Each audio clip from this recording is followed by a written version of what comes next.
Welcome back to the Hill Sunday here in Washington. Congressional Democrats have had limited power to push back against the administration's early actions as President Trump rolled out his 100-day agenda. And Republicans are in control of both chambers in Congress. But the attention is starting to shift from the Oval Office to Capitol Hill, where lawmakers are beginning to turn their attention to the rest of the president's agenda.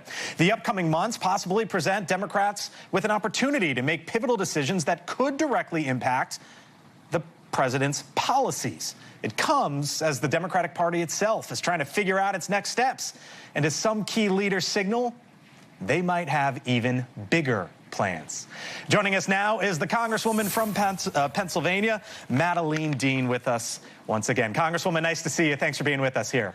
Good morning, Blake. Good to be with you. Yes, great to be with you. So you've actually worked with the administration here in the early going. You were a co-sponsor of the Take It Down Act.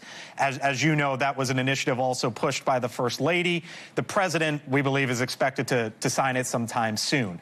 But the focus for Republicans is going to be on this quote-unquote one big beautiful bill, as the president puts it, right?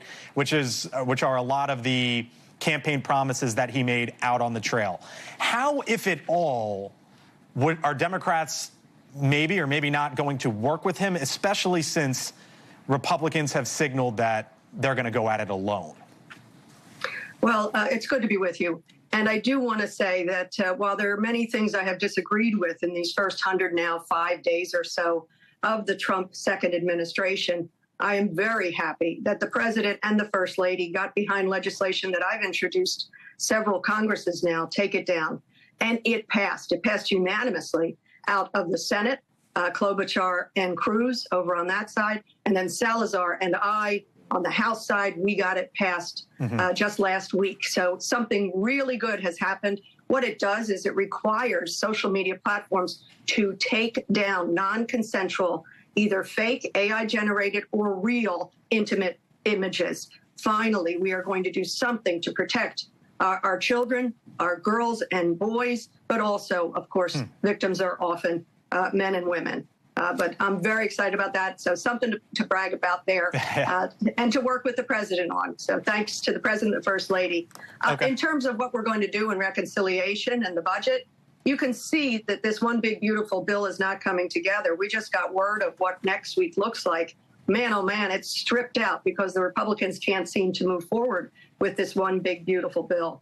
And I admire Representative Bacon, Brigadier General Bacon, for his service and his clarity on many issues, including the defense secretary. But the nonsense that they are now putting forward, the false math that they are putting forward on deep cuts to Medicaid are simply not true.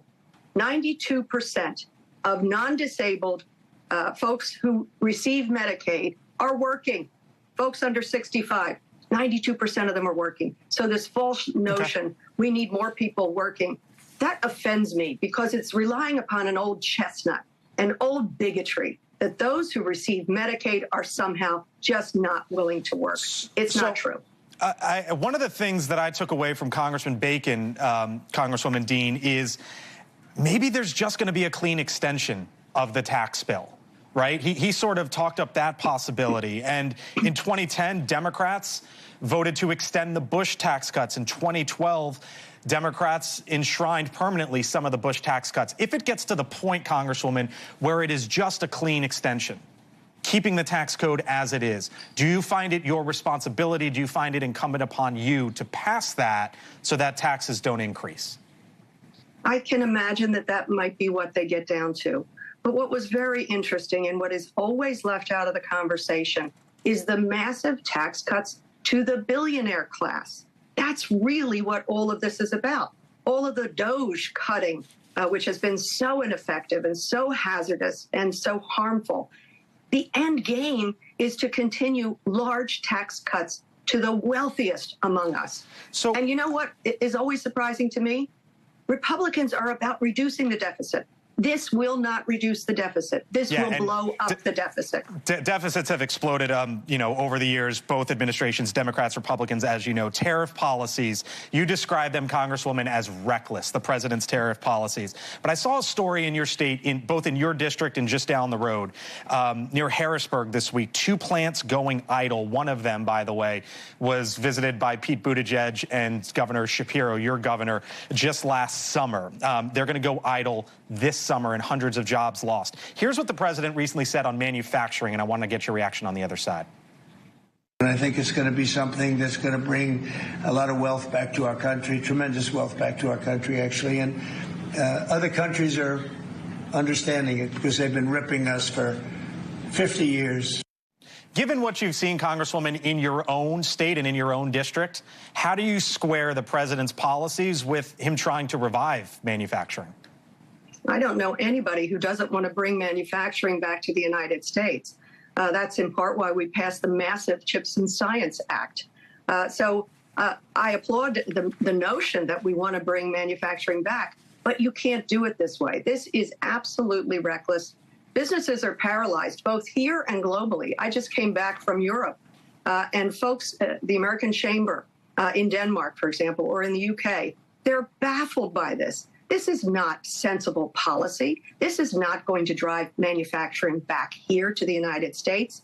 It is a massive tax on Americans, and it so dissuades businesses from doing business with us.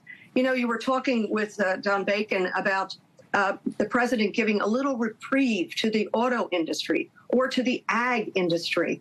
It seems like we're in a trade war with ourselves. Or let me put it this way. The president is in a trade war with ourselves. Okay. This is harming American consumers and harming American businesses.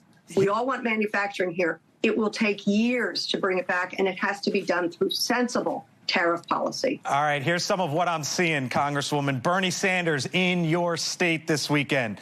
Kamala Harris, an appearance in California. Pete Buttigieg announcing he's going to Iowa soon. Wes Moore, governor of Maryland, going to South Carolina and Pennsylvania soon. J.B. Pritzker was in New Hampshire. You've also seen the headlines, of course, polling showing the Democratic Party, its favorability rating the lowest it's been in years or ever in some cases. What direction do you want to see your party heading, Congresswoman? Well, and you left out my own governor. Always Josh seen Shapiro, here in the Commonwealth of Pennsylvania, Josh Shapiro. Yeah. So should the party be more reflective of Bernie Sanders and Alexandria Ocasio-Cortez, or your governor, who's viewed more as a moderate?